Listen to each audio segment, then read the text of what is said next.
Bueno, vamos a comenzar. Muchas gracias por vuestra presencia. Muchas gracias a los ponentes que va a haber luego. El tema es cuando hablamos en Madrid de la posibilidad de hacer un apoyo a la iniciativa legislativa popular dijimos que sí, que encantados y que queríamos hacerlo en Galicia y que pensábamos que era importante para nuestro colectivo y para toda la sociedad, ¿no? Dentro del tema entendemos que la competencia tanto del tema de aguas como sequías, inundaciones, es competencia de los ingenieros de caminos, con lo cual nos veíamos incluso obligados a hacerlo, ¿no? ¿Qué pretendemos con esto? Pues realmente la recogida de firmas, de 500.000 firmas, sabemos que es casi imposible, ¿no, José Luis? Es muy, muy difícil y con el sistema de recogida digamos que es cerca de lo imposible. Pero a pesar de todo queremos hacerlo y queremos transmitir a la sociedad esta necesidad de lo que estamos intentando hacer no voy a entrar en el tema de lo que pretendemos, simplemente decir que es tan evidente que debemos de defender primero a la vida humana sobre todas las otras cosas que hay en la Tierra. Es tan evidente que todo el mundo está de acuerdo, entendemos. Es tan evidente que los proyectos tienen que estar redactados por gente con experiencia y competentes, y es evidente que este tipo de proyectos que planteamos tienen que estar dotados de presupuesto para ejecutar las obras. Tenemos los proyectos en las bibliotecas, no nos vale para mucho, ¿no? Y bueno, pues comunicar a la sociedad el tema de que sí que estamos muy preocupados con las inundaciones y con las sequías. En Galicia también, o sea, desde luego nos va a contar Javier qué es lo que pasó en Valencia, qué es lo que están haciendo en Valencia, qué es lo que hay que hacer para evitar el tema, y lo que tenemos que hacer es plantear los riesgos que hay y evitar que pueda volver a ocurrir, ¿no? Y sin más, agradecer especialmente a todos los presentes, seguiremos presentando uno a uno, y a los que nos apoyan en el tema. Especialmente yo creo que están todos los colegios que hemos llamado, están aquí, colegios profesionales, competentes también en estos temas, y bueno, asociaciones más. Voy a leer quiénes son porque la verdad es que creo que es muy importante. Javier Machí, que es el decano de Valencia, que es el que decimos que nos va a contar que lo vivió en vida propia, que su casa se le inundó, o sea que nos lo contará con experiencia propia, con las botas sacando el barro de su casa. Carlos Ruiz del Portal Florido, que es el jefe de planificación hidrológica de la Confederación, el Miñosil. Roy Fernández, director de Aguas de Galicia. José Luis Belmonte Puig, que es el promotor realmente de esta iniciativa legislativa popular. Miguel Ángel Carrillo, que es el presidente del Colegio de Ingenieros de Caminos, Canales y Puertos. Antonio Murillo, que es el decano de ICAI. Julio, me parece que no ha podido venir, Julio Cordoné, pero que nos apoya también, es el decano del Colegio de Ingenieros Industriales de Galicia. Beatriz Espuch, que está aquí con nosotros, que es la decana de Navales.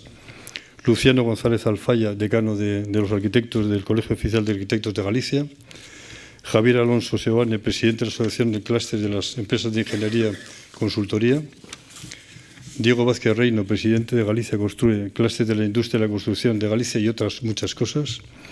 José María Suárez Quintanilla, que no ha llegado, pero que nos ha dicho que intentará llegar como pueda, que tiene una reunión aquí en Santiago.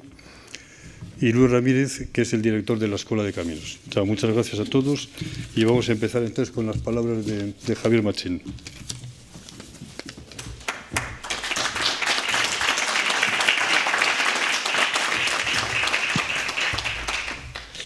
Bueno, buenas tardes ya. Muchas gracias. Quiero, primero que nada, agradecer la presencia de todos, del presidente del colegio, del decano de Galicia, de la Junta, de los restos de los miembros de la Junta Rectora, del promotor José Luis, de las autoridades que nos acompañan, amigos y amigas. Gracias por la invitación, por estar aquí. Bueno, lo que nos pasó, presentación. Para mí, reconstruir es no rehacer lo que ya se ha estropeado o se ha roto o se ha dañado, sino que es hacerlo pensando en el futuro y pensando en en que sean sistemas más resilientes y que tengan, digamos, que puedan durar durante más tiempo, ¿no? En el caso nuestro, vimos que lo que había pasado no era nuevo, porque este cuadro es un cuadro de Antonio Muñoz de Graín, que está en el Museo de Bellas Artes de Valencia, que me encontré con él paseando en enero o febrero y digo, ostras, esto es de 1910, 1912, lo pintó y se ve ahí el dramatismo de una madre, se llama Amor de Madre, y se ve a la madre que está ahogándose y levanta en brazos al niño. Se ven ahí las barracas valencianas y los almendros en flor. Bueno, lo que yo quiero presentar aquí ahora no es rememorar lo que pasó, en fin, aunque más o menos ya se ha visto en la prensa, se ha visto en televisión, y hay cosas, son sensaciones que son muy difíciles de transmitir, como son los olores del fango o las miradas de los vecinos, ¿no? Que no saben por qué está pasando, ¿no? Y ese miedo, ¿no? A lo que pueda pasar, ¿no? Quiero contar un poco más por qué ocurren estas cosas y qué podemos hacer de cara al futuro los profesionales que nos dedicamos a esto y que podemos hacerlo, porque se lo merecen. La gente que lo pasó se merece. Los damnificados y los fallecidos se merecen por lo menos un respeto y que se les cuente qué se puede hacer y no que les cuenten milongas que no sirven para nada, ¿no? Entonces, bueno, cómo funciona una dana, más o menos ya se sabe, ¿no? Sabemos que es la corriente del chorro del Ártico, que se mueve en el sentido contrario a las agujas de reloj, con un sistema más o menos sinusoidal, que se desprenden chorros, se desprenden aire frío en altas capas de la atmósfera y coincidente con la subida de la temperatura del Mediterráneo y la humedad, ¿no? Y entonces eso provoca una elevación que, como vemos aquí, tenemos, no sé si, a ver, bueno, se ve en color, el negro es la media de los últimos 40 años y en color son los últimos años. Hay un repunte de la temperatura del Mediterráneo y está provocando pues, que estos fenómenos se estén produciendo con más frecuencia. ¿Qué podemos hacer? Avisar. El primer problema que tenemos es que nos encontramos en que no sabíamos nada. Los datos meteorológicos decían que podían llover de en torno a 100, 120, 180 litros por metro cuadrado, no los 800 que cayeron. Es muy difícil, tenemos que buscar una excelencia en la información meteorológica. ¿Y cómo avisamos? Los sistemas automáticos de información meteorológica aportan información sobre datos meteorológicos, pero también datos de aforos de los puntos que tenemos de control. Pero sabemos que eso te da un tiempo, es decir, en el momento en que yo sé la información, el tiempo de reacción. Pero bueno, es un sistema que por lo menos para cauces largos, para ríos y cuencas grandes, pues puede funcionar y está funcionando en el Ebro, en el Duero, en el Tajo, etcétera. Pero para un barranco que tiene un periodo un tiempo de concentración de 2 horas, es que no te da tiempo a reaccionar. En Mallorca, en el 2018, fallecieron 13 personas también en Cadamer, en Sant Llorenç, porque fue una lluvia relámpago como esta que rápidamente y pilló a la gente desprevenida. Entonces allí han implantado un sistema también para mejorar los datos meteorológicos, intentando buscar excelencia. Y en Francia, en la zona del Ródano y en Loira, han dado un paso más, y es que cada 15 minutos van corrigiendo la información que tienen meteorológica y lo tienen conectado con una simulación del territorio para ver qué ocurre en el territorio. Entonces, con eso obtienen cada 15 minutos unos mapas de riesgo.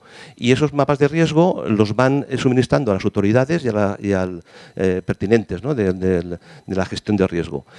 Y aquí, la Escuela de Ingeniería de la Politécnica de Cataluña ha dado un paso más, y es en función del riesgo o de la vulnerabilidad del territorio en cada zona, según el impacto que se produzca, pues voy sacando esa información, ¿no? Son sistemas, hay muchos más que se pueden estar. ¿Por qué ocurre? Porque el peligro sigue existiendo. Es decir, los cauces, aquí tenemos el río Albaida, a ver, tengo aquí el puntero, pero no se ve, se ve arriba, pero no se ve aquí. Bueno, sí, a ver. No es igual. Pero bueno, lo explico aquí. Este es el río Júcar, y por aquí le llega el río Albaida. ¿A mejor en este? Aquí. Bueno, perdón. Lo señalo aquí, ¿no? O sea, este es el río Júcar, que desemboca en Cullera aquí, y este es el río Albaida. El río Albaida tiene un afluente importante, que es el Cañones, que está sin regular, no tiene ningún tipo de... y que es capaz de llevar, pues para 100 años, 1.570 metros cúbicos por segundo. La capacidad del río aquí tiene 700, pero aquí tiene 370. Aquí hay un tramo que tiene 200, antes de Benimuslem tiene 220. Pero es que casi en su desembocadura tiene 190. Es que las capacidades de los ríos, el río Magro, esto es la Gemesí, el río Magro en la zona de Carlet tiene una capacidad de 3.000 metros cúbicos por segundo o más, 3.500. Y es que aquí en la Gemesí los puentes no tienen más de 500.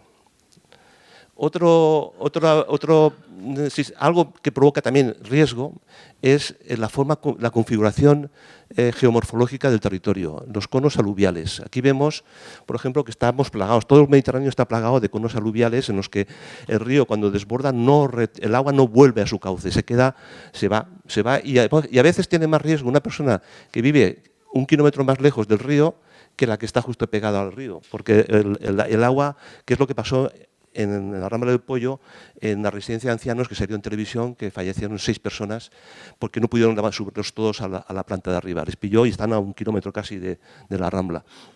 El río Júcar se desborda y no vuelve, se va hacia la Albufera o hacia el Stein de Cullera. Es decir, esto es bastante común. En una sección tipo, por ejemplo, a la altura de la autopista, cuando cruza el río, entre la Gemesí y Alcira, pues se ve como el río ahí se dice colgado, ¿no? O sea, el río está más alto que cuando se desborda, pues no vuelve a su cauce.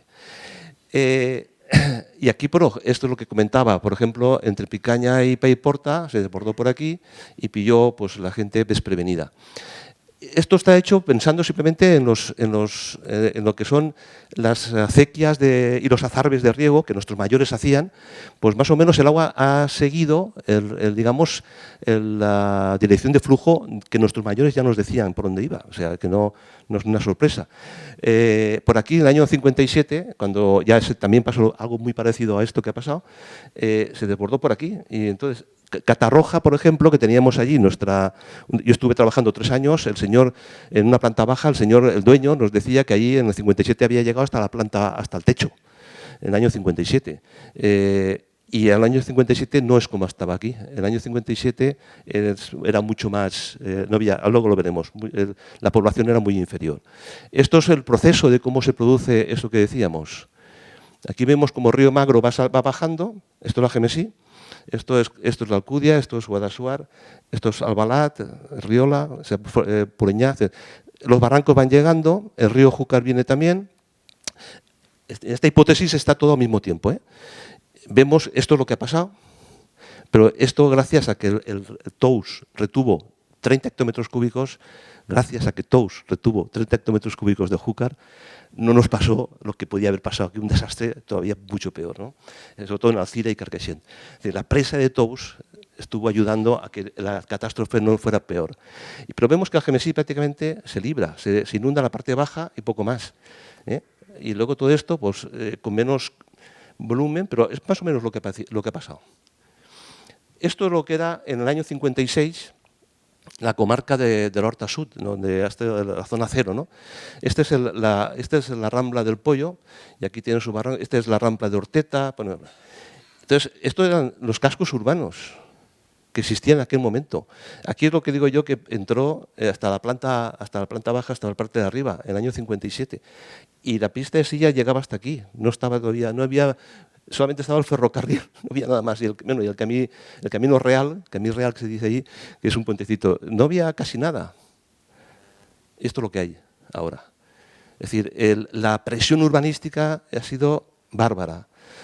Catarroja, que era una cosa aquí, pues es todo esto. Además, entre la pista de silla, que es esta, que ahora sí que está toda ella, y el ferrocarril, todo esto se ha creado aquí un gran ámbito comercial e industrial que ha provocado también pues, que está a una altura por encima del nivel y ha hecho que el agua, en lugar de pasar con facilidad, se queda estancada en la zona. O sea, es decir, las casas impiden el paso.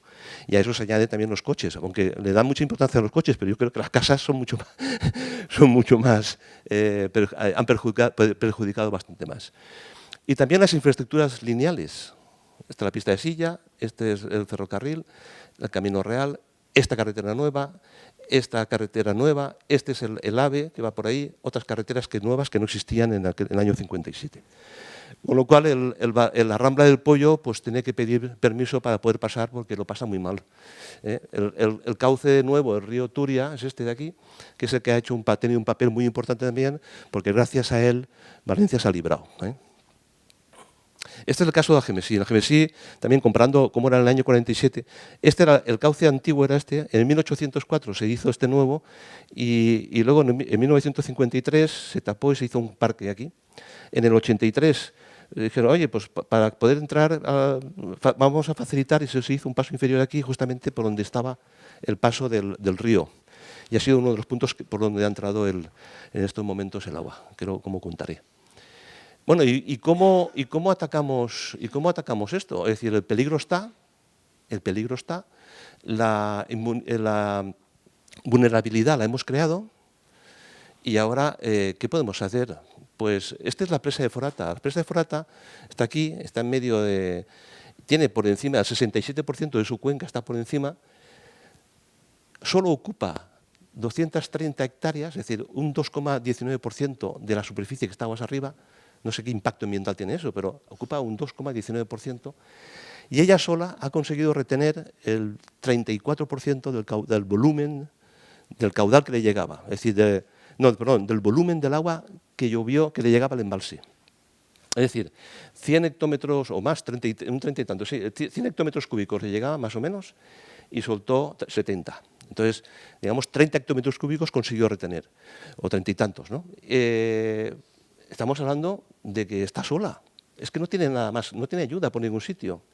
Ni aguas abajo ni aguas arriba. Es decir, lo que llovió en Turís, que fue el récord ese de una hora de 180 metros cúbicos por segundo, 180 litros por metro cuadrado, perdón, y el récord en 10 minutos, que fueron 41 litros por metro cuadrado, eso que llovió en Turís es aguas abajo de Forata. Es decir, cuando vimos entrar en la Gemesía a las 7 de la tarde el agua, era de lo que estaba lloviendo, no era de Forata. Forata empezó a soltar a las 6 de la tarde y a las 9:30, y tarda 3 horas y media, 4 horas en llegar a Gemesí. Que algún informe que he visto por ahí, pues no entienden eso de que puede tardar tanto el agua en llegar a un sitio. Se creen que todo llega al mismo tiempo. Se puede hacer cosas como esta, retención como hacen en Francia, que es retener en zonas de laminación transversal, el agua entra, inunda y después cuando pasa la crecida se va sacando, ¿no?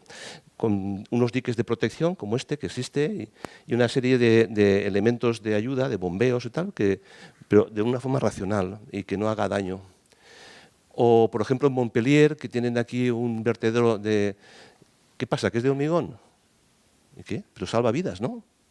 Es decir, entonces lo que hacen es que derivan aquí y derivan al agua porque el caudal que pasa por aquí es insuficiente, no puede pasar, y cuando viene una crecida, digamos, que no se puede controlar, pues la desvía.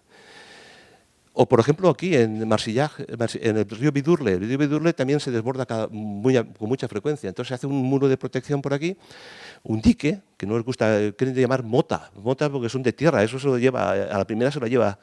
Hay que hacer las cosas bien. Y luego, como este pueblo está un poco alejado del río, pues le hacen una segunda protección, el agua desborda, inunda una zona donde la vulnerabilidad no es tan importante porque es una zona rural y con los avisos previos y demás, pero no hay muertos, no hay fallecidos. Y lo hacen de esta manera. ¿Qué pasa? Lo están haciendo ahora. Tienen también la misma directiva europea que nosotros, la del 2007, la 6/2007. O sea, la cumplen, pero es que en algunos casos es que no hay más remedio. O sea, no hay otras soluciones. Este es un dique que han hecho en Montpellier, que es un dique, no es una mota, es un dique porque está bien hecho para proteger una población y a la población para que no sufra, ¿no? ¿Y qué es lo que hicimos en el año 2010? Porque yo estaba director entonces de la empresa que hizo este proyecto. En la Rambla del Pollo, esto es el cauce del Turia, y esto era lo que habíamos proyectado era... esto estaba ya proyectado desde Paiporta hasta el mar, hasta la Albufera, perdón, y toda esta zona lo que hacíamos era aumentar su capacidad en algunos sitios, porque en algunos sitios no tiene, en otros sí, y luego claramente lo aumentábamos en todo el tramo este hasta la A3, donde se confluyen el Gallego con la Rambla del Pollo. Porque esta zona es la que primero se desbordó, porque aquí la capacidad es de 120 metros cúbicos por segundo, cuando la capacidad aquí son 2000. O sea, que lo que hablaba antes de lo que es la sección del cauce. Entonces, lo primero que hace es que se desborda por aquí. Entonces, lo que en su día había una presa aquí, arriba en Cheste, encima del circuito de Cheste, había una doble presa con un vaso único para las dos presas. Para el barranco del Pozalet, que es este de aquí arriba, y para el barranco y la Rambla del Pollo, que es esta. Más arriba, están muy cerca, y entonces eran dos cerradas que estaban muy bien situadas, pero se descartó en su momento porque hubo una contestación ciudadana y entonces se pidió hacer otra cosa. Entonces se hizo esto, se proyectó este tema. Bueno, si esto se hubiera hecho, lo que vino por aquí se lo hubiera bebido perfectamente el tramo que teníamos aguas abajo, que eran los 1.200.000 que dijo el CEDEX que había pasado por aquí. No se hubiera desbordado esta zona, como hemos visto antes, que se produce, ¿no? Y además, si se hubiera hecho esto, había dos proyectos de retención en cabecera, con reforestación, revegetación, porque ese es el otro tema, que es los incendios que estamos teniendo con frecuencia en las cabeceras, como este verano que hemos tenido en Siete Aguas y en Buñol, y que afecta perfectamente a lo que es la escorrentía de las aguas y la erosión y el transporte de sedimentos.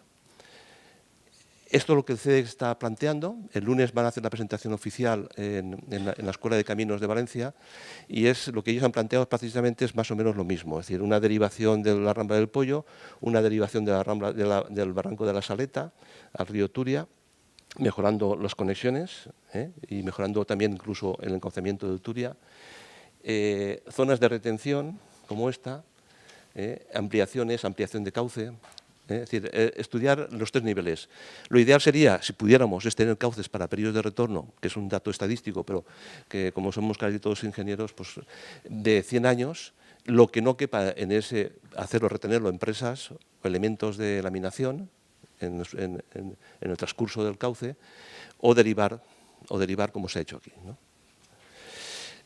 Y como ejemplo, lo que presenté yo en el Senado el 25 de marzo, en la comparecencia que me pidieron que fuera allí, presenté esto en el caso de Algemesí, porque pocos días después de cuando ya había solucionado mi problema de casa, pues me puse las catiuscas y me fui a ver qué es lo que había pasado por el resto. Entonces, me han pedido ayuda para saber qué ha pasado en Carlet, en Alcudia, en Guadassuar y en Algemesí. Entonces, el caso de Algemesí, esta idea positiva la presenté allí, que es, aquí propuse una serie de actuaciones.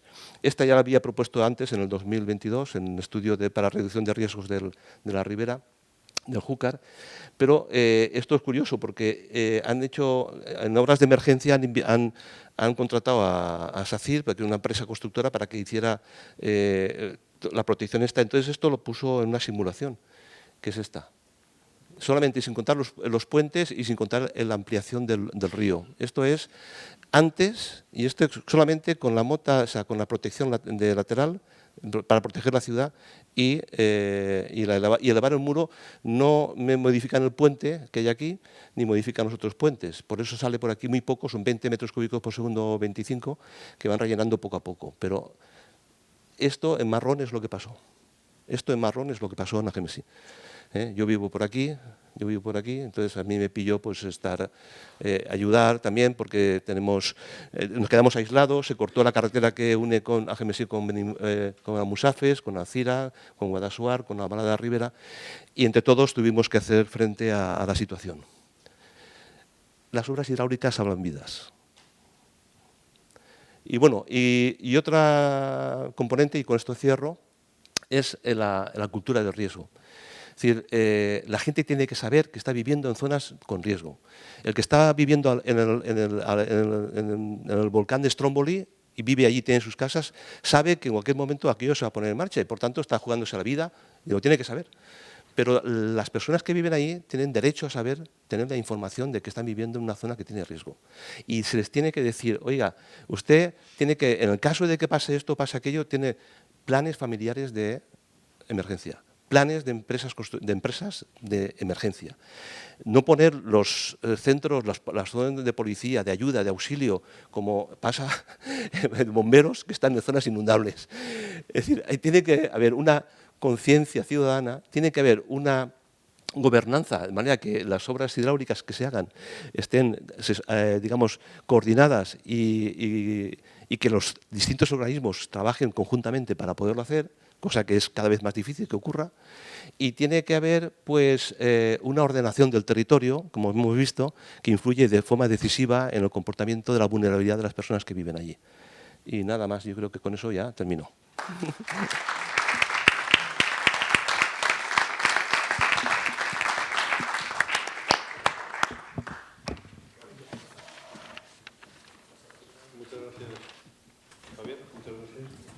Y a continuación tiene la palabra Carlos Ruiz del Portal Florido, jefe de Planificación Hidrológica de la Confederación Hidrográfica. Bien, sí, ¿se oye? Muy bien. Pues nada, buenos días y muchas gracias en primer lugar al colegio por invitarnos a la Confederación a esta jornada. Yo preparé una presentación relativa al Sistema Automático de Información Hidrológica que gestionamos en la Oficina de Planificación de la Confederación y, como digo, en aproximadamente 10 minutos, que me dijeron que fuera rápido, pues voy a hablarle un pelín sobre el tema. Bueno, el pasador está allí, perdón. Gracias. A ver, bueno, brevemente pues les voy a comentar las características de nuestra demarcación, que es una de las 25 demarcaciones hidrográficas españolas y una de las 4 que abarcan territorio en Galicia, con una población aproximadamente de unos 800.000 habitantes y de característica principal pues esa dispersión poblacional que con más de 12.000 núcleos de población y 228 municipios. Una precipitación, una zona de las demarcaciones más pluviosas de España, casi 1.200 litros por metro cuadrado y una aportación de casi 13.000 hectómetros cúbicos al año. Muy condicionado por el uso hidroeléctrico, con 52 grandes presas, 4.000 azudes, una potencia instalada que es más del 15% del total nacional y una producción que ronda el 20%, con unos 7.000 gigavatios hora. Bueno, este es el esquema de comunicación de los puntos de control. Tenemos repartidos por todo el territorio, por los 17.600 kilómetros cuadrados de nuestra demarcación, más de 100 puntos de control, tanto en ríos como en embalses, como estaciones meteorológicas, pluviométricas, del sistema automático de información de calidad de las aguas también. Y también tenemos intercambios con otros organismos para los modelos, con AEMET, con Meteo Galicia. Igualmente, dentro de la base de datos del Sistema Automático de Información Hidrológica está el control de aprovechamientos hidroeléctricos. Pues como digo, está repartido por todo el territorio estos puntos de control y cada 5 minutos se recibe un dato, como digo, en nuestro CPD, que está en Ourense, y la comunicación es vía satélite, también con un enlace de reserva. Esta es la distribución en el territorio de todos estos puntos de control que les comentaba. Y esto por tipología, entre embalses, en total son 168, entre 30 embalses que controlamos, aforos, que son aforos en sección artificial, lo que queremos ahí mencionar, niveles, que son aforos en sección natural, las meteorológicas, luego el control de los propios regadíos del Estado, que son Bárcena, los del Bierzo, Alto y Bajo Bierzo, y luego en Vilasouto, en Monforte de Lemos, 19 estaciones, ya son 20 de calidad automática, el sistema automático de calidad de las aguas, y luego la piezometría, el control de las aguas subterráneas, que también está automatizado y que se recibe un dato diario para controlar, como digo, el nivel. Nos llegan unas 5.000 señales cada 5 minutos que debemos de tratar en el centro de control y a partir de ahí, pues en los puntos de aforo, por ejemplo, fijamos un umbral amarillo, naranja y rojo en función del impacto que puede tener en el tramo asociado a cada estación de control y una vez que se alcanza ese umbral amarillo, naranja y rojo, pues se van emitiendo avisos a los servicios de protección civil para que a su vez puedan activar sus protocolos con el resto de autoridades locales para prevenir los posibles daños a personas y bienes. Por otra parte, tenemos un sistema de ayuda a la decisión que empezamos a implementar en el año 2011.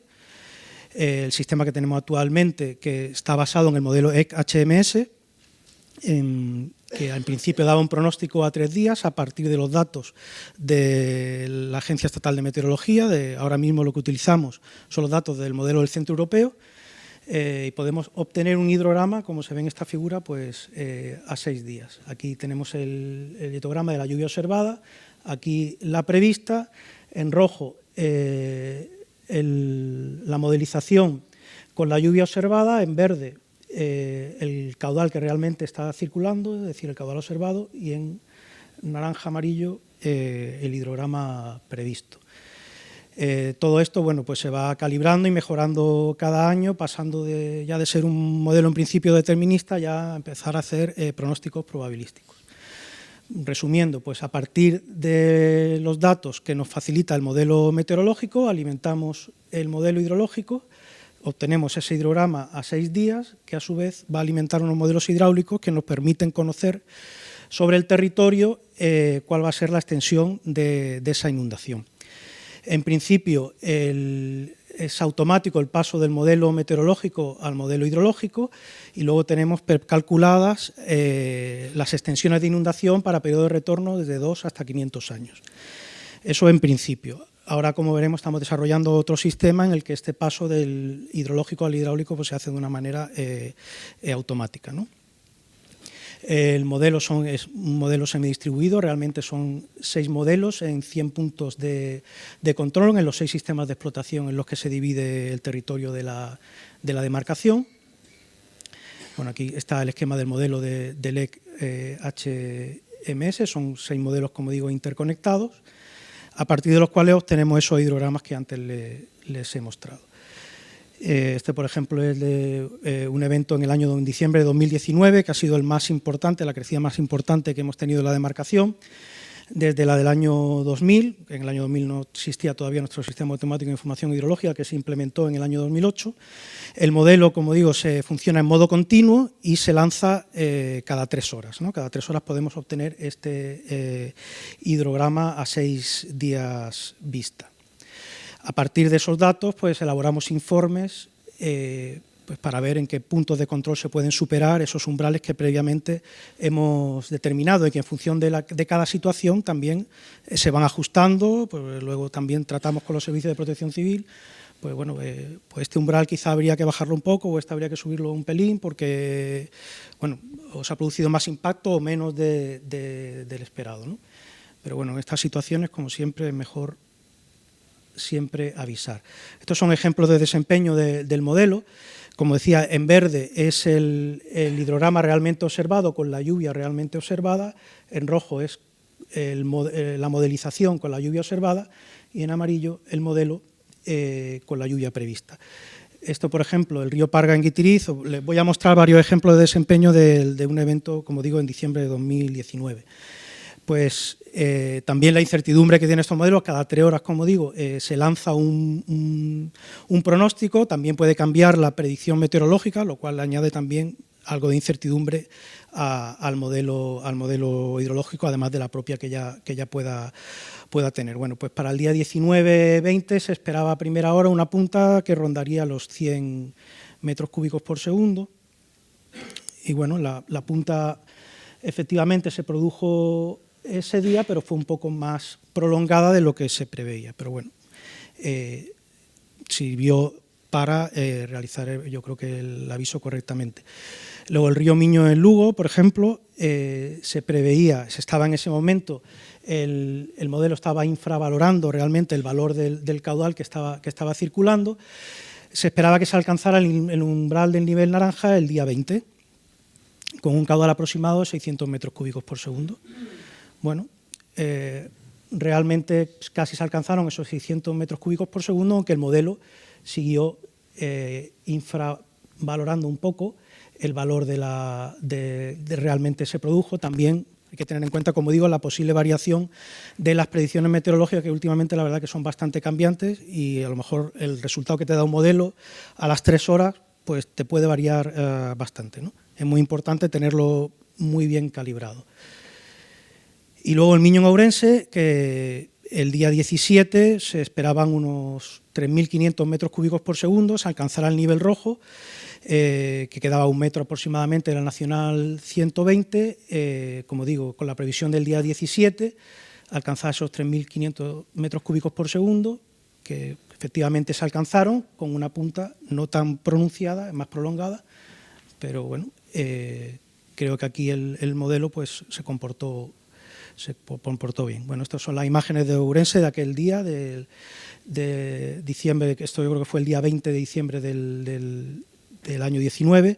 Aquí se ve pues en el año 2000 que se alcanzaron los 5.000 metros cúbicos por segundo, esta carretera pues se inundó. Sin embargo, en 3.500, 3.600 metros cúbicos por segundo que circularon ese día por esa mañana por Ourense, esto es lo que conocen la ciudad, bueno, pues está al lado de la iglesia de los Remedios, donde se llega al paseo fluvial. Pues aquí habrá 1,5 metros como mucho, hasta desde la crecida hasta la calzada, ¿no? Que pone manifiesto, bueno, pues la importancia de aquel evento, que bueno, que en términos de periodo de retorno no llegó a alcanzar los 25 años, ¿no? Como decía, a partir del modelo hidrológico lo que íbamos consultando pues son las extensiones de inundación que previamente teníamos calculadas para cada periodo de retorno. Como vemos, los 3.500 no llegó ni a los 10 años de periodo de retorno.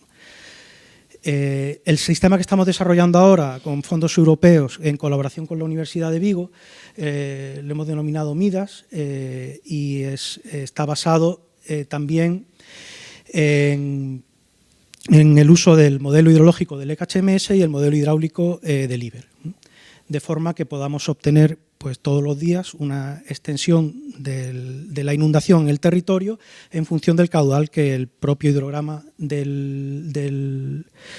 que resulta del EC pues facilita, ¿no? Bueno, estos son los dos proyectos europeos con los que estamos elaborando y llevando a cabo la herramienta, también en colaboración con la Agencia Portuguesa de Ambiente y la Universidad de Ingeniería de Oporto.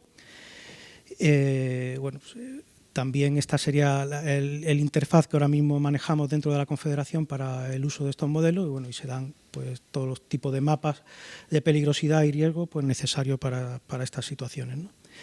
Además, contamos con un protocolo que ya va por la versión 100 para estos avisos de superación de umbrales de amarillo, naranja y rojo, y para diferentes situaciones de desembalse, etcétera, que se dan en la demarcación. Se va emitiendo cada vez pues, un informe, cada vez que se supera el umbral amarillo, naranja o rojo, de cuáles son las estaciones o los puntos de control que alcanzan una situación de anomalía para que puedan los servicios de protección civil pues activar sus planes de emergencia. Y bueno, toda esta información está disponible en la página web de nuestro organismo de Cuenca y bueno, como digo, creo que es una herramienta con la que debemos contar para estar preparados y prevenir y protegernos frente a las inundaciones. Y nada, esto es todo lo que les quería contar. Muchas gracias.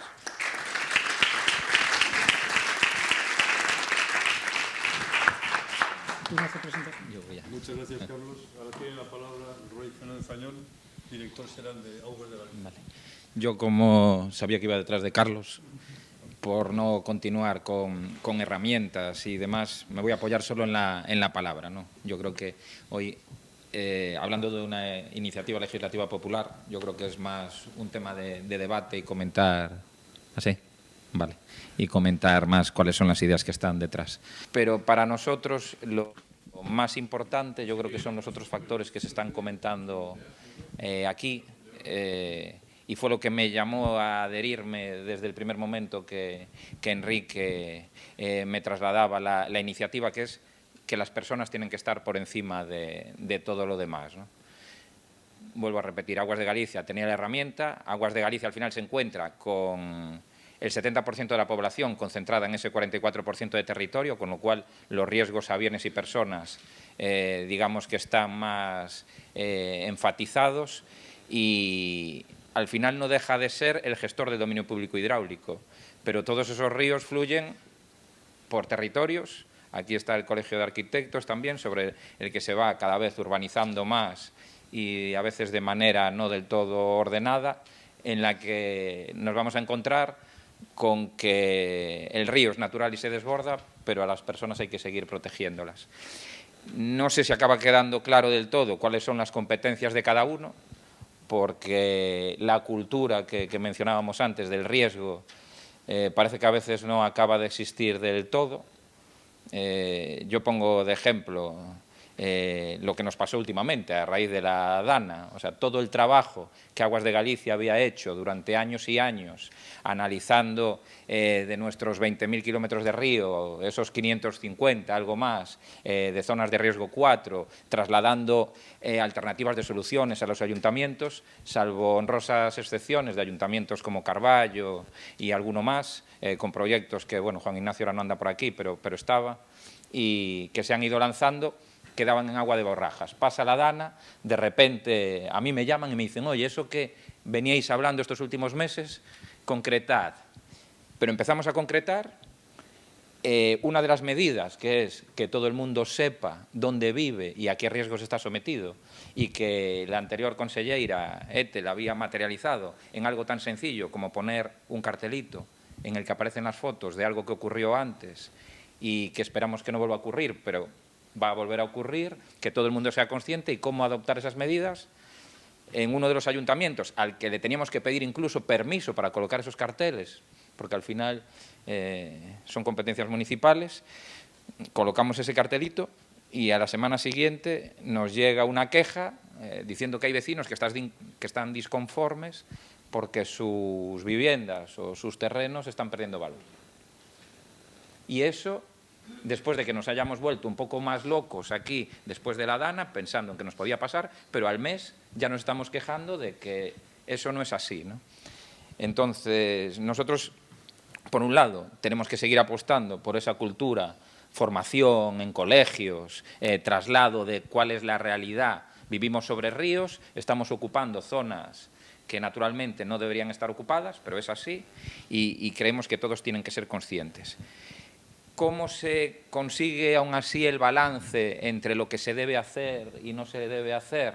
Porque también otro de los mantras que estaban en el entorno y en la cabeza de todo el mundo era que desde Aguas de Galicia se limitaban un montón de actuaciones y que no se limpiaban, concepto del cuimos también, no se limpiaban los ríos. Los ríos no son canales, los ríos al final son cauces naturales que sí que requieren un mantenimiento, requieren una conservación, pero también requieren evitar esas presiones. Entonces, ¿cómo conseguíamos, no sé, que se dejase de tener esa presión sobre que no se podía hacer nada, ¿no? Y lo que hicimos fue intentar poner precisamente, como dice parte de esta iniciativa, a las personas por delante de lo demás. Y lo hicimos el año pasado ya con 3 sencillos cambios normativos. En uno de ellos, que se llevó a la ley de pesca, se hablaba de algo que podía llegar a ser controvertido, y lo está siendo, como que se permitiría, además de la retirada de obstáculos, que en ese punto no hay ninguna duda, el clareo. O sea, poder sobre la vegetación existente, aunque sea vegetación de ribera, que nosotros decíamos y seguimos manteniendo y enfatizando que tiene que proteger y dar estabilidad a ese cauce, pero que se podía hacer un clareo hasta un porcentaje del 35%.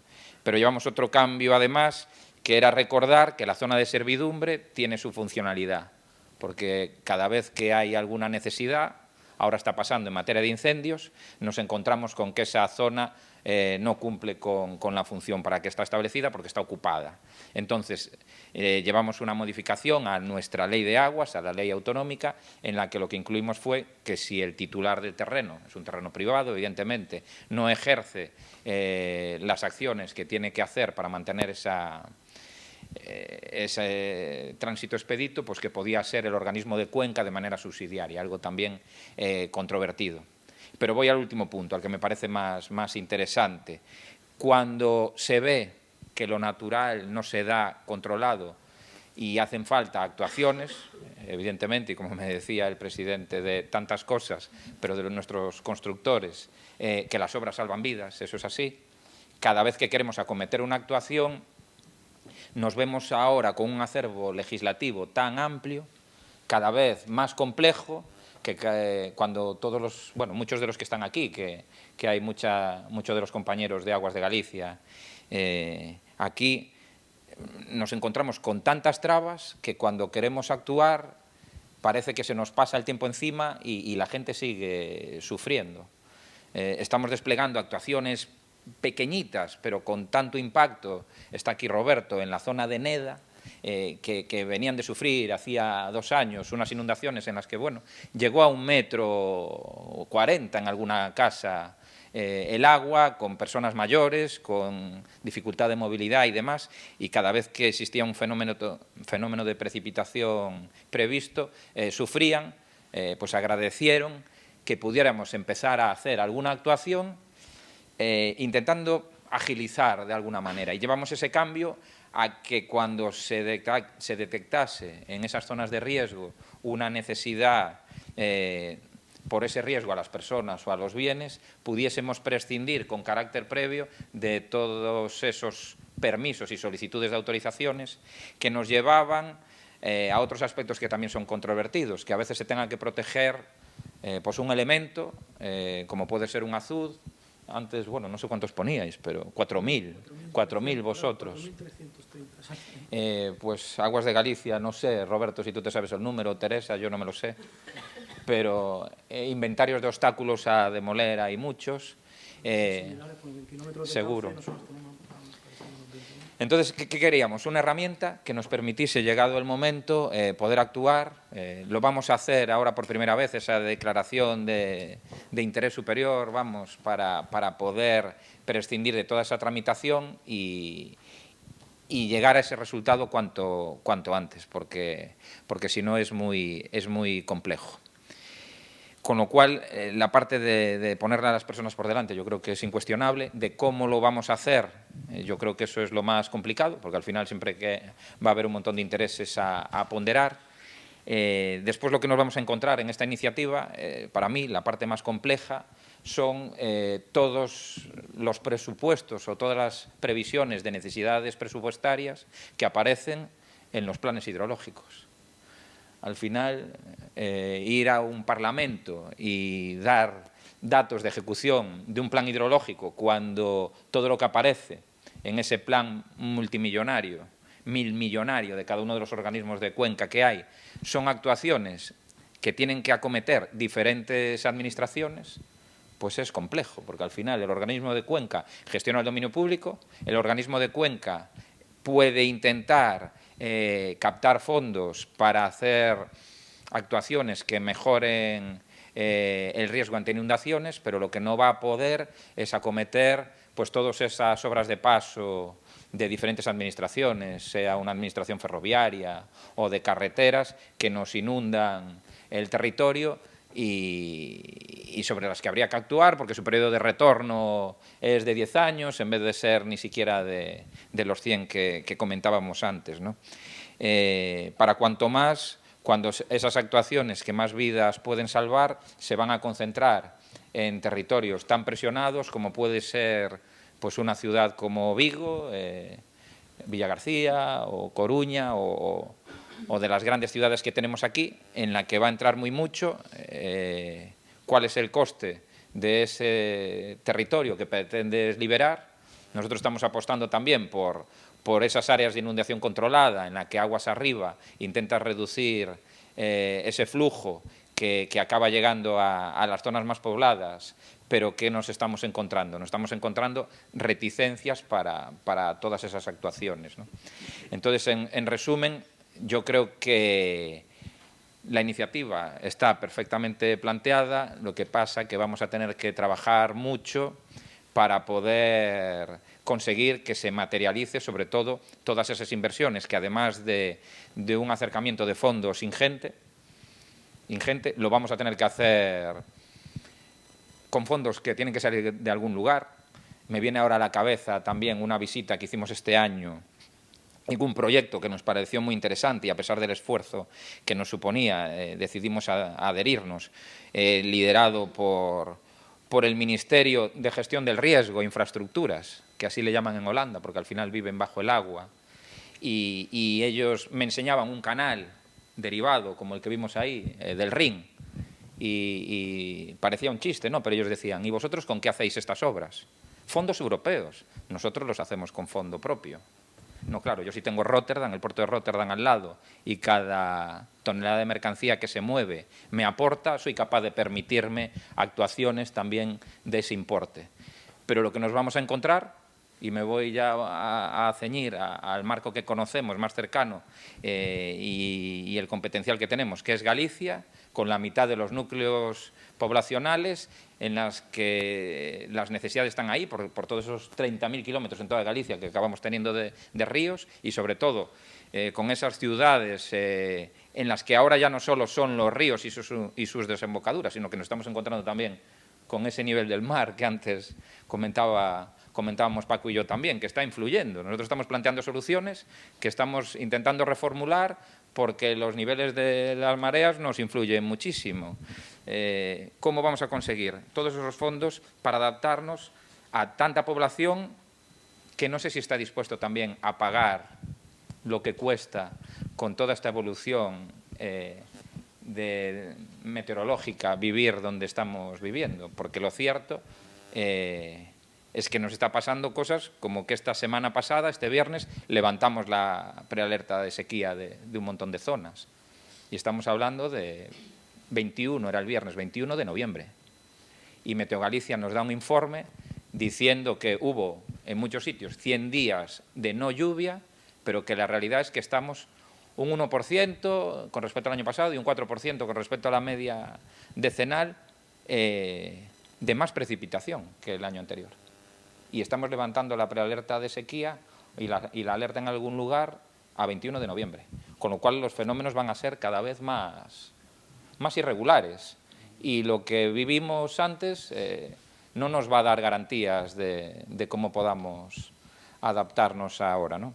Entonces, este es el entorno que tenemos y sobre el que tenemos que actuar para, entre todos, conseguir buenos resultados.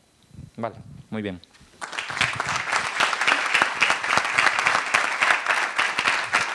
Muchas gracias, Roy. Tiene la palabra José Luis Belmonte.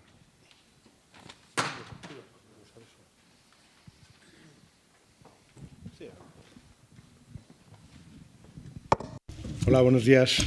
Muchas gracias al Colegio de Caminos por la organización y a todos ustedes por su asistencia, su interés y su apoyo. Cada año, las riadas destruyen hogares y arrasan barrios enteros. Mientras tanto, nuestro país se desertifica y verano tras verano las sequías castigan nuestras cosechas. Ha pasado ya un año desde la trágica Dana, que volvió a recordarnos hasta qué punto somos vulnerables a los fenómenos meteorológicos extremos. En aquellos días, España mostró una capacidad ejemplar de solidaridad. Miles de voluntarios, donantes, cocineros, cuerpos de emergencia y entidades sociales se movilizaron para ayudar a los afectados. Esa ola de generosidad debería mantenerse viva, porque hoy tenemos la oportunidad de lograr algo aún más importante que socorrer a las víctimas: evitar que vuelvan a producirse nuevas desgracias. Casi nadie recuerda ya los 800 muertos de las riadas del Vallés de 1962. Y yo me pregunto cuánto tiempo tiene que pasar para que olvidemos asimismo a los muertos de la Dana de 2024. Yo no soy ingeniero ni técnico, pero no hace falta serlo para comprender que en España existe un grave problema con la gestión del agua. Si permanecemos pasivos esperando a que las administraciones lo resuelvan, antes o después volveremos a lamentar otra tragedia. Ya hemos comprobado lo que podemos esperar de ellas. Es intolerable que en pleno siglo XXI, mientras 3/4 partes del país están amenazadas por un imparable proceso de desertificación, más de 3 millones de personas vivan en zonas con alto riesgo de inundación. Después de la Dana de 2024, la sociedad civil no se puede permitir seguir poniéndose de perfil, mientras ve cómo las administraciones, por un lado, publican planes hidrológicos fantásticos que sistemáticamente no se ejecutan, y por otro lado, se dedican a imputarse responsabilidades entre ellas buscando rédito electoral. Por eso, un grupo de profesionales de la sociedad civil estamos impulsando esta reforma de la Ley de Aguas para incorporar entre sus principios rectores estos tres elementos. En primer lugar, la protección expresa de la vida y la integridad humana, porque sorprendentemente la ley actual solo contempla la ordenación del territorio, la protección del medio ambiente, y la restauración de la naturaleza. En segundo lugar, una dotación presupuestaria suficiente para la mitigación mediante infraestructuras de las consecuencias de riesgos naturales, tanto por inundación como por sequía. Y por último, la idoneidad técnica de los responsables públicos en este área, para que prevalezcan las propuestas técnicas sobre las políticas. Como ven, se trata de una iniciativa de amplio consenso, desprovista de ideologías y presentada desde la sociedad civil. No estamos solos. Esta iniciativa cuenta con el respaldo de infinidad de colegios profesionales, asociaciones y fundaciones de toda España. Nos apoya también, por ejemplo, centros comerciales como el de Saleri en Gandía, donde están recogiendo firmas para la ILP. También se puede firmar en los ayuntamientos de Nules, Carcaixent, Oliva, Mazarrón, San Javier, Torrepacheco, Alguazas y Cartagena, y en muchos otros puntos de firma indicados en nuestra web www.ilpleydeaguas.com.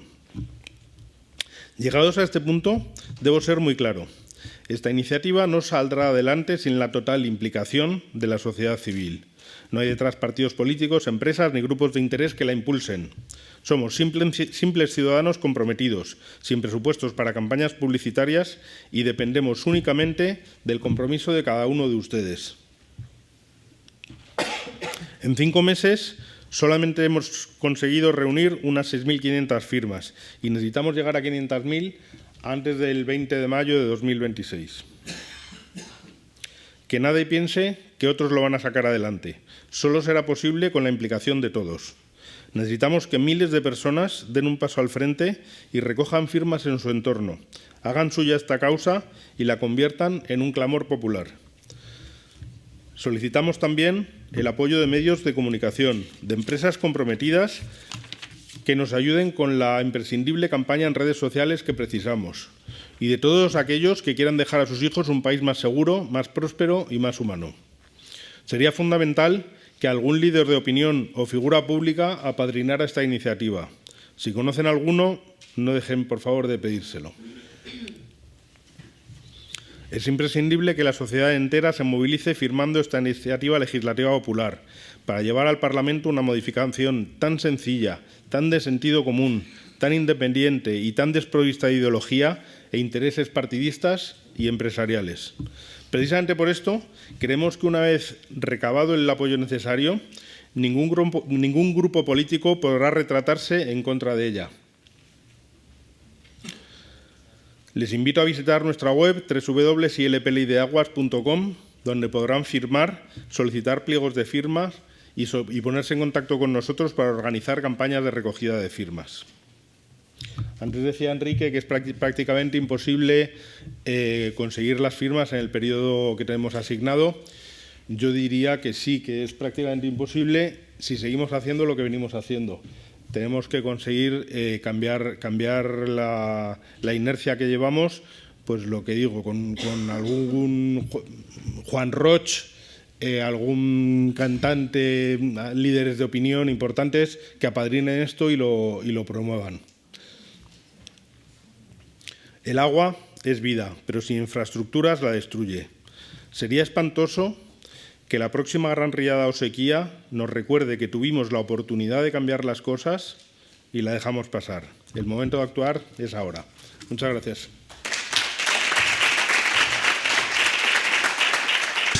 Miguel Ángel, tienes la palabra.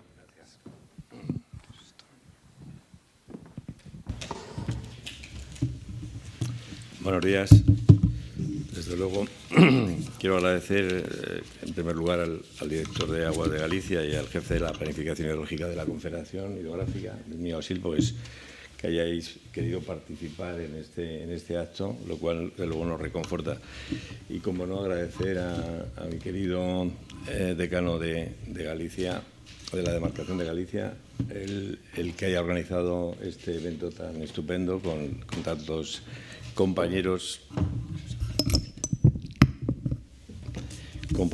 y amigos, y a nuestro decano de la Comunidad Valenciana, pues la disponibilidad que siempre tiene para estar en todos los actos que estamos organizando digamos, dentro de la promoción de esta ILP de aguas que gracias también a José Luis Belmonte y a otros dos compañeros que no están hoy con nosotros, pues estamos promoviendo.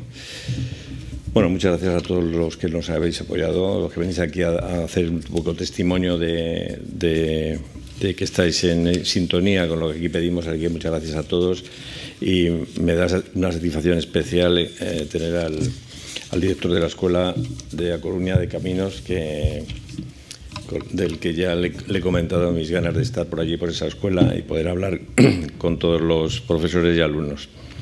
Bueno, en Galicia, como en toda España, de luego tenemos un desafío que existe, que se ha ido comentando también por aquí, que es adaptarnos, de luego, a estos fenómenos meteorológicos que son cambiantes, que quizás son más extremos que hace unos años, que producen esas grandes avenidas y también producen una escasez del agua.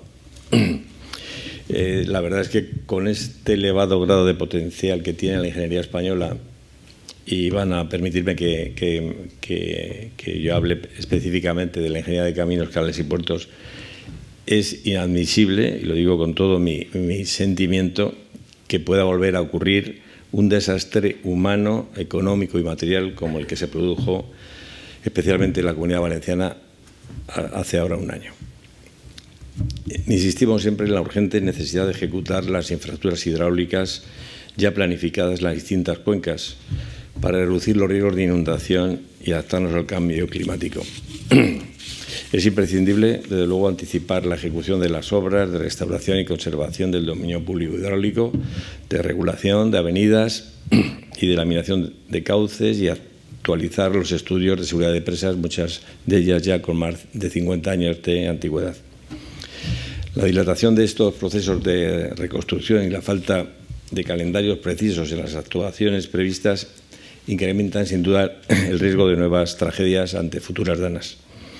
Solo con una visión técnica, y quiero recalcarlo de nuevo, técnica, profesional y preventiva, podremos evitar que se repitan episodios devastadores como los que vivimos hace un año.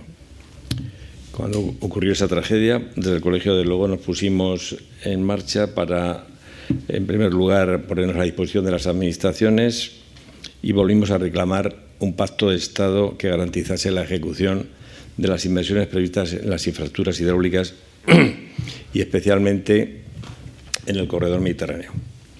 Desde nuestra institución también hayamos solicitado que los técnicos competentes, y en la mayoría de los casos los ingenieros de caminos, tuvieran las más altas responsabilidades en el ámbito hidráulico para garantizar la prevalencia siempre de los criterios técnicos sobre los políticos.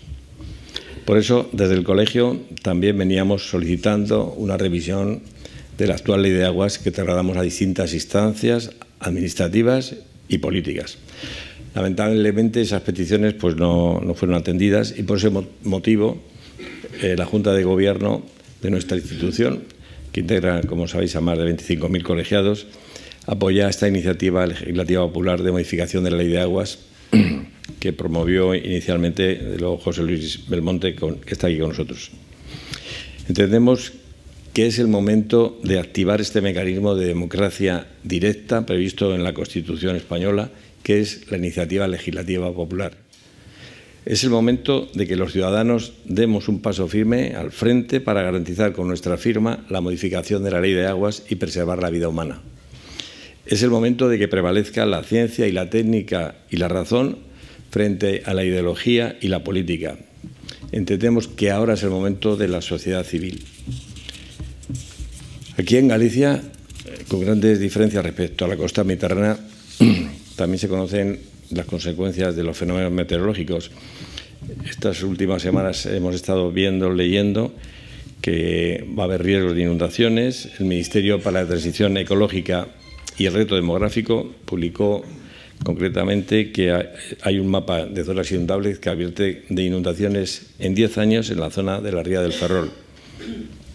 En este periodo de tiempo, desde luego, es fundamental realizar la planificación adecuada para poder ejecutar las infraestructuras que protejan a las poblaciones afectadas. En Galicia, además de las inundaciones, también se padece las sequías. La Universidad Alemana de Mannheim y el Banco Central Europeo ha estimado que las sequías en 2025 han provocado en Galicia la pérdida de 853 millones de euros y que en 2029 se alcanzará la cifra de 2.200 millones de euros. Estos fenómenos extremos también se pueden combatir planificándolos con esa planificación hidrológica de la que ha hecho gala el jefe de la planificación de la Confederación del Miño-Sil. Sabemos que el proceso de conseguir las 500.000 firmas, como ya se ha mencionado muchas veces, es bastante complejo y de luego muy incierto. Pero estamos desde luego decididos a intentarlo porque la esencia de la ingeniería de caminos, canales y puertos es el servicio público y encontrar soluciones que garanticen el estado de bienestar de la sociedad. Esta ILP es el mecanismo legislativo que puede preservar la vida humana ante inundaciones y sequías. Por eso ya termino haciendo un llamamiento a la sociedad gallega para que apoyen con su firma esta iniciativa legislativa popular. Entendemos que la unión de los ciudadanos puede garantizar un presente y un futuro que seguro que nos merecemos todos en Galicia y en España. Muchas gracias.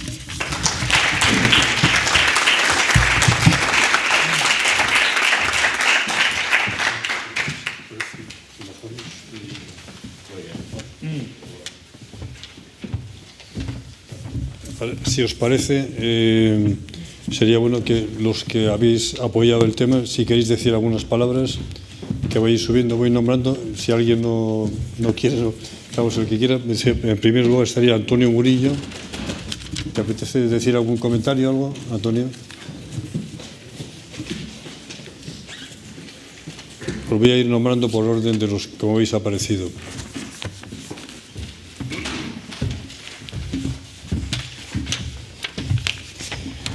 Buenos días a todos. Nosotros, como Colegio de Ingenieros, estamos aquí para apoyar esta iniciativa popular porque creemos que es muy importante. Es evidente que las infraestructuras han salvado muchas vidas ya desde la época romana. Aquí tenemos muchas infraestructuras de puentes, calzadas, presas. Ya hace 2000 años la humanidad se preocupaba de que no hubiese desgracia humana, principalmente, ¿no? Durante mucho tiempo, posteriormente, las infraestructuras se han hecho siempre bajo un enfoque político-económico, ¿no? Entonces, este enfoque ha provocado que no se atendiese realmente el aspecto humano.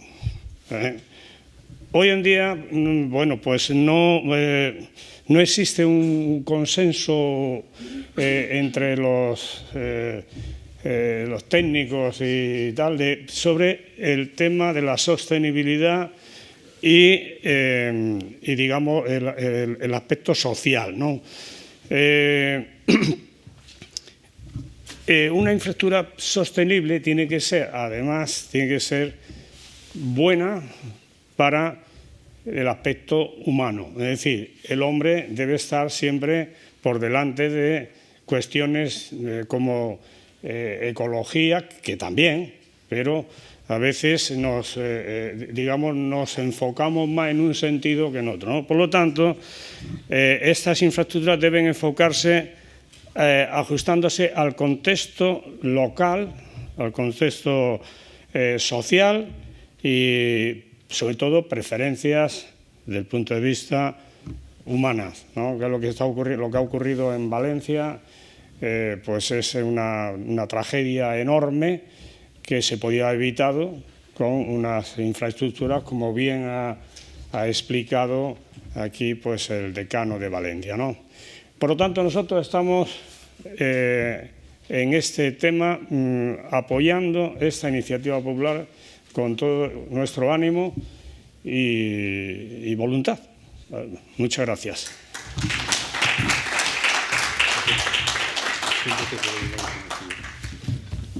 Beatriz Espuc, decana del Colegio de Ingenieros de Navales.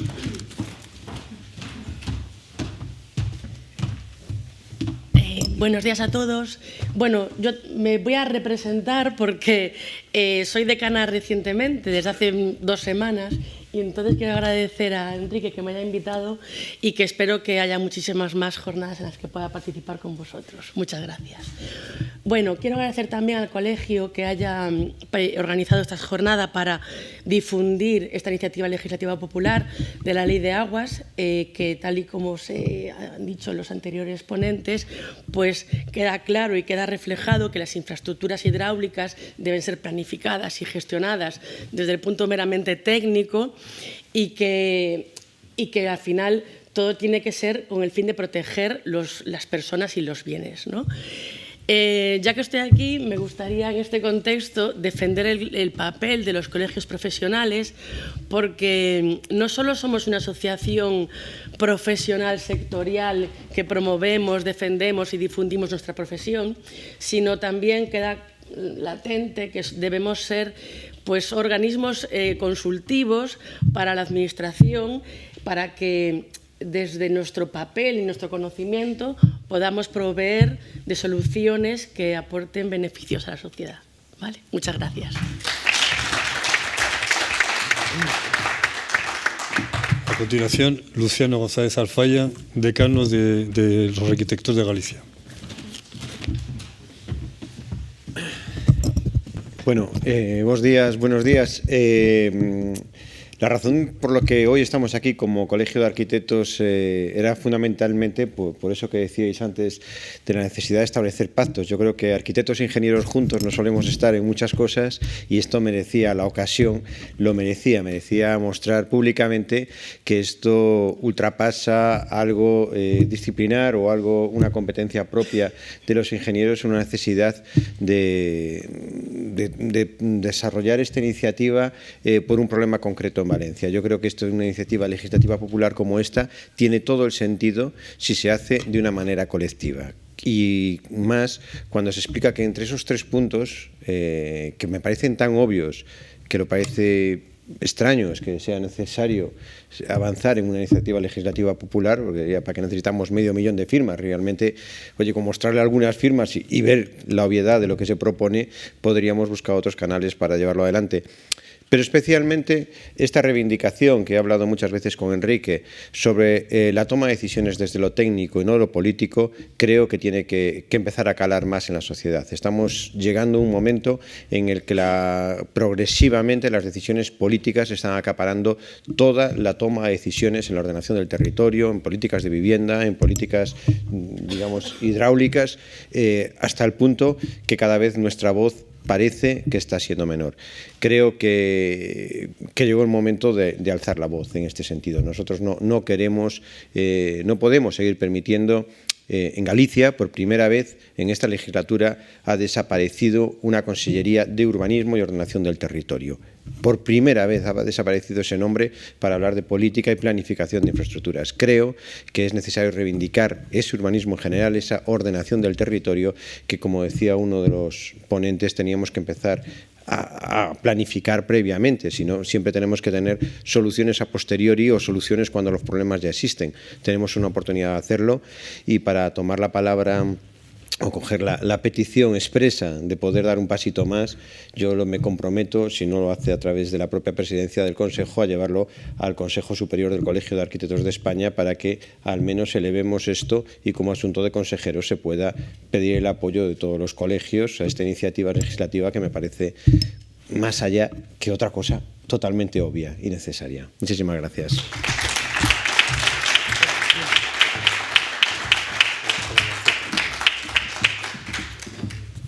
Javier Alonso, presidente de AGEINCO.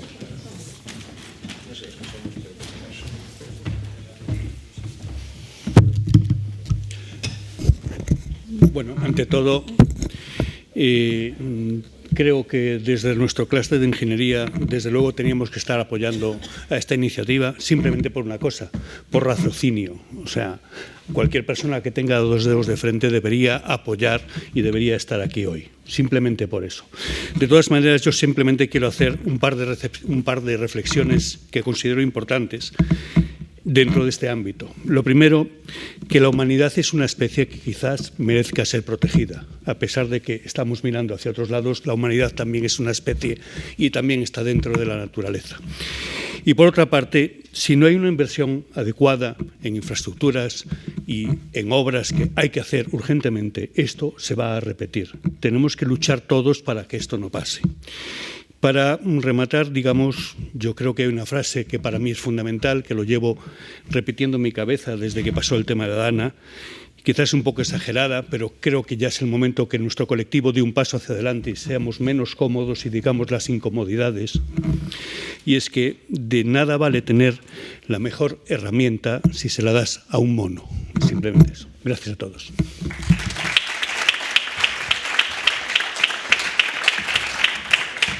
Diego Vázquez Reino, a continuación, presidente de Galicia Construye. Bueno, buenos días. Presidente de muchas cosas, ya sé qué hora me va a quedar, me va a quedar acuñado. Yo no tengo experiencia en una iniciativa legislativa popular. Quizás con los tiempos que estamos viviendo, si fuera populista, pues igual alcanzaríamos las 500.000.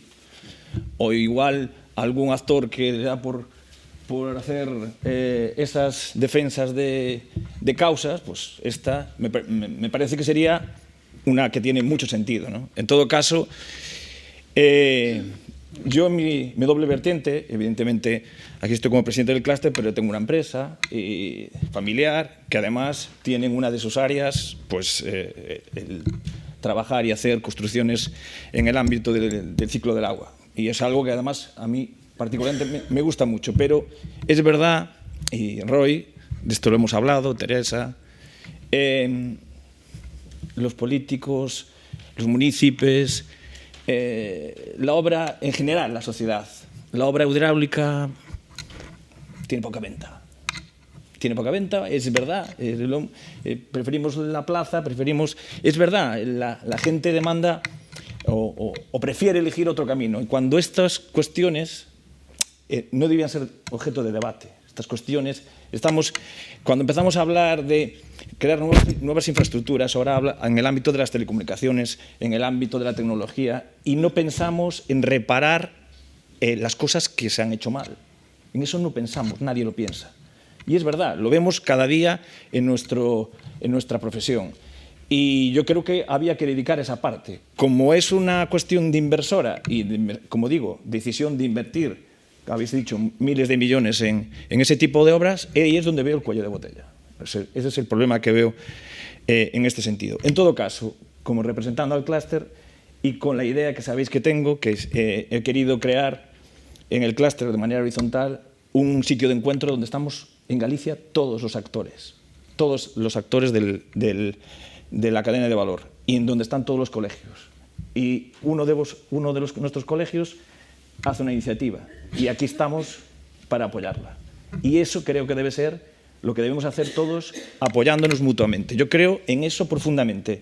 Lo sabéis, lo llevo haciendo y además no para capitanear nada. Todos, cada uno representáis a vuestro colectivo. Lo que intentamos es hacer fuerza, hacer un sector, una cadena de valor de todo lo relacionado con las infraestructuras que tenga mayor valoración, que tenga, en vuestro caso, unos honorarios dignos, en el caso de las infraestructuras, en este caso, las relacionadas con el ciclo de agua y con las obras hidráulicas, que tengan una conciencia social.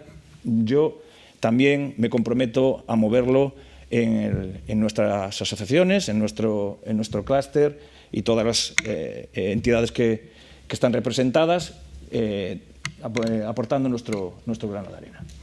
Vale. Muchas gracias. A continuación, Luis Ramírez, director de la Escuela de Caminos de La Coruña.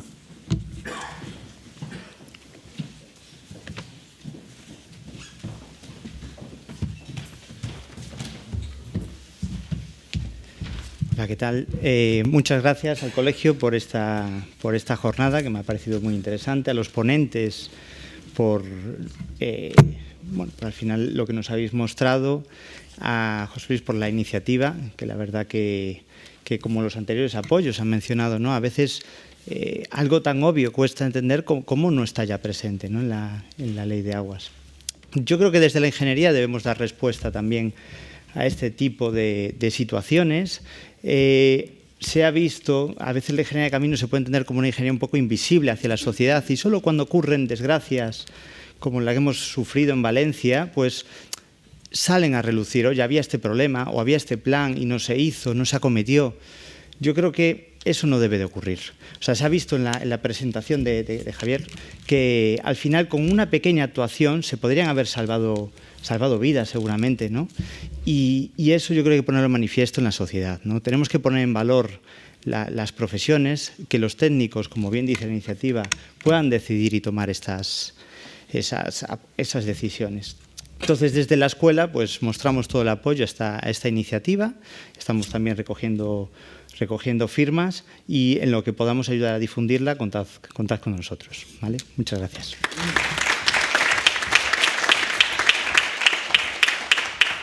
Bueno, pues hemos terminado, pero antes quiere decir algún comentario José Luis, y agradeceros a todos muchísimo vuestra presencia. Luego, una vez que acabe José Luis, subís los ponentes para hacernos una foto de todos juntos, ¿no? Y muchísimas gracias a los que nos habéis apoyado y con vuestras palabras me animan, me hacen cambiar un poco el pensamiento que decía que es casi imposible. Creo que si lo hacemos entre todos, como estamos diciendo, lo podemos, ¿eh? Bueno, no se asusten, por favor, es solamente un segundo para recordar que aquí lo que necesitamos son firmas, y va a haber, a la salida hay una mesa donde pueden ustedes apoyar la iniciativa con su firma, y recordarles que arriba a la derecha del pliego hay un código QR, como el de los restaurantes, a través del cual pueden solicitar que les lleguen pliegos de firmas a su propia casa o al despacho, donde quieran. Y a su vez, nosotros lo que necesitamos es que esto se mueva exponencialmente. Si cada uno de ustedes se lo dice a 10, consigue que 10 pidan pliegos, y cada uno de esos 10 consigue que otros 10 pidan pliegos, dejará de ser imposible. Muchas gracias.